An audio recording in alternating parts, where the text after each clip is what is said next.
it's Paula. Welcome back to my channel. For those of y'all that don't know, this is my VSG channel. So this is just going to be a continuation. So this is going to be chapter 2. If you've seen my first 2 videos, then you know this is just me talking about my procedure, and not my procedure because I haven't gone through with it, but my journey to VSG. So yeah, if you're interested, keep on watching. Alright guys, welcome back. So my previous video was actually my first step to my VSG journey. Like most of you guys know, I mentioned it in my first 2 videos. If you haven't, go watch them. Stop what you're doing, go watch those videos. But this is just like the next step that I had to do on my journey. So after I went to the seminar, the last thing they had us do that day was actually make an appointment with our counselor, and that's what I did. I made an appointment with my counselor, and also I had to schedule a nutrition class, and that was, like I mentioned, I'm gonna be going through my book. My next step, which was the next part here. For nutrition, I do have to do 3 of them. The very first one that you have to do, which is the one I scheduled, and that one was on November 12th, was my healthy eating class. So that was on the 12th, and then on the 14th is when they scheduled my class for my manager, which is, well, my counselor, which is the person that, you know, makes sure, the person that's making sure that I'm keeping track on my bariatric journey, that I'm getting everything done. So that will be chapter 3. That's what I'll talk about. But so today we're just going to talk about my nutrition class. So that was my very first class. It's called Healthy Eating, and that one is more in a group setting form. So there was a group of us that took the class, and in that class she just went over your basic stuff about how, you know, different ways that we can keep track of what you're intaking and how much, because a lot of people don't realize how much you're actually eating. Because you can say, I know for a fact before this I was not realizing this is how much I'm intaking, like this is how much you're actually putting in, because even though I didn't eat during the day, so my issue wasn't so much of like binge eating and like shoving everything in my mouth and wanting to eat all the time, which, you know, a lot of people do suffer from that. Mine is more of I don't eat. So I wasn't eating breakfast. I was usually eating around 12, and then if I ate like a good lunch, say I had something big, I wouldn't eat again the rest of the day. Or I would go all day and then eat a big dinner. So what she told us during class was, you guys need to start eating and not drinking your protein. So she wanted us to actually start intaking protein and eating it instead of drinking it, because I'm a big fan of protein shakes. I love making protein shakes. I have a banana strawberry one that I make. So if you're interested in knowing what I put in there, comment down below and I'll post that video here. But I was drinking my protein. I wasn't eating breakfast. I was drinking my shake, and that shake would last me until I ate dinner, if that's what I was doing. If I was drinking my shake, I wouldn't eat again until dinner time. So she kind of just went over a few things with us about nutrition. So one of the papers she gave us is called the nutrition nutrition prescription, and my dietitian, her name is Belinda, but this was just, it's just a layout of what it looks like. and it pretty much just says, it's kind of like rules that they want us to follow. You have to sip water all day, at least 64 ounces. And the reason they want you to start learning how to sip is because I've heard that once you have this surgery, you can't gulp. Like, you can't just sit here with the water bottle and just drink it until you're done. You have to take sips or it will hurt your stomach, because your stomach isn't as big as it used to be. So learning how to drink water, they want us to do at least 60 to 90 grams of protein every day with no supplements, meaning no shakes, no food supplements, like no protein supplements. They want us to do at least 25 to 35 grams of fiber and a minimum of 3 meals a day, which is breakfast is important.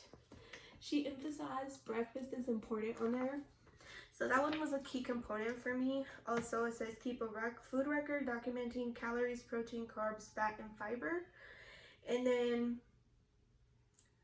your recommended key cal intake equals the weight at your goal weight. So the way she wanted us to figure out how many calories we're supposed to eat is the weight that you want to be after your surgery. Is how many is how much calorie intake you're supposed to be taking a day. So for example, if your weight is 150, like your goal weight is 150, you shouldn't be consuming more than 1,500 calories a day, is the way she put it. And then she also gave us, you know, like the daily checklist, like your plate. She showed us the plate, which is like your vegetables should be more, and then your meats, and then, you know, stuff like that. But she talked about, you know, the importance of protein and realizing how much you're intaking, because like I mentioned, a lot of people don't really realize how much food you're actually consuming, because some people are like, oh, I just ate this, and then when you actually sit here and think about how much food and how much, and especially if it's not like healthy food, how much you're putting in your body, it would be kind of, you'd be sitting there like, dang, I can't believe this is how much I am actually intaking. So that was a big eye-opener. Also, she gave us examples of a $1,500 no, a $1,500 calorie intake on healthy food versus, you know, or fast food. She was like, if I gave you guys a 1,500 calorie diet, who do you think would be starving at the end? So for all of us, you know, you go to McDonald's or you go to Jack in the Box or you go get a pizza, that's 1,500 calories in one sitting. So if you're eating 1,500 calories in one meal, what are you supposed to eat for the rest of the day? Compared to if I have a cup full of broccoli, a cup full of carrots, you know, half a cup of rice, and then a chicken breast, and I still have calories left, I'm able to eat more than when you're eating 1,500 calories in one sitting. So that was kind of eye-opening. Also, just trying to realize like how much food you can eat compared to the calories you're intaking in bad food. So that was kind of helpful. She also mentioned that we needed to keep a journal. So I bought a journal. A lot of people use apps, so you could definitely use an app. There's multiple apps on either the Apple Store, I have an Apple Store, or the Google Store, I think that's what it's called, that you can download, that you can that actually calculates the calories for you. So what it'll do is you'll take your phone and you'll scan the barcode and it'll automatically do it for you. But I'm more old-fashioned, so I have to write everything down. Even when I go to a grocery store, I think I have, let me show you, I have my lists. I write everything out. So I had to write it out. So this is just an example. I have like Tuesday, November 19th, breakfast, dinner, lunch on here. So in the morning I had 2 eggs, which are 70 calories each, was 140 calories in 2 eggs, 3 slices of avocado, and then 2 tortillas, which equaled out to be 100 calories for both. So my breakfast in total was 240 calories, plus whatever calories are in the avocado, which I can't remember. And then from there on, that's what she wanted us to do. I also wrote my water intake and the exercise that I did that day. So to me, this is just a lot easier to do, but you could do it anyway. Even if your program doesn't have this, I really recommend you writing down your intake and how much you're actually putting in your body. But that was pretty much it for the nutrition class. Like I mentioned, they did have us, so after that nutrition class, you actually have to schedule a one-on-one, and that one-on-one is actually a month apart because she wants to see what you're doing. So if you're taking any of her advice into consideration, because of course, like I always mention, this is a life-changing tool. This isn't just gonna happen overnight. So I can't keep eating the way I was eating before, or you can't keep eating the way you were eating before and expect to lose any weight. Especially the heavier you are, the more weight they want you to lose. And it's not just to bash you or be like, oh, you're so big, but it's because of the complications that you can have during your surgery. But yeah, that was it for the nutrition class. I had to schedule a one-on-one, and then I'll go over my journal with her. So my one-on-one is already scheduled. It's actually scheduled for the 23rd of December. So on the 23rd of December, I'll walk in and I'll show her my journal. And then from there on, I'll let you guys know what she said. But that was pretty much it on that health nutrition class. It was just kind of giving you tools and ideas of how to monitor what you're putting in your body. And that's, I think, one of our biggest issues. I know it's one of my biggest issues, but I know a lot of people that are a lot heavier like me, that are heavy like me, or a little bit heavier. It's not the gym part that we struggle with. It's the eating healthy and eating better. And I personally don't suffer from emotional eating, but I know a lot of people do. And I think that, you know, if you find a different way of coping, a different way to express your emotions, even if it's, you know, crying out loud, or dancing, or painting, or, you know, if it's walking outside or anything like that. Sorry guys. Or walking outside or anything like that. I just feel like if you need somebody to talk to, and you know, because a lot of people don't understand the process that we're going through, because a lot of people will just say, well, you're taking the easy way out, or you can go to the gym and you can lose it. And you know, a lot of people don't know what you have going on health-wise, because there's plenty of people in my journey that I'm coming across that can't go to the gym because of knee issues, or their doctor has told them they're not allowed to do actual physical workouts, so they have to do water aerobics or something with water, because you know the pressure is different in the water. So I feel like finding a different way to cope with your emotions will be something helpful. I know that the way I cope now is I love to read and write. So I'll either write poems or I'll read. I love to read. Reading is my passion. If I could be a librarian, I would be a librarian, because it just, to me, it's just, reading is an escape from reality. And I know food is an escape for reality for a lot of people. So if you're having trouble or having questions about this journey and you want more answers, and if I can answer them in any way, I'll try. But this is just my opinion. I'm not a doctor. I'm not a certified physician. I can't tell you this is, you know, this is just my advice. Let me just stress that out. I am not a doctor. I'm just trying to give you advice from my point of view and what's been helping me. Also, I feel like if you track the days you go to the gym, you'll be more motivated.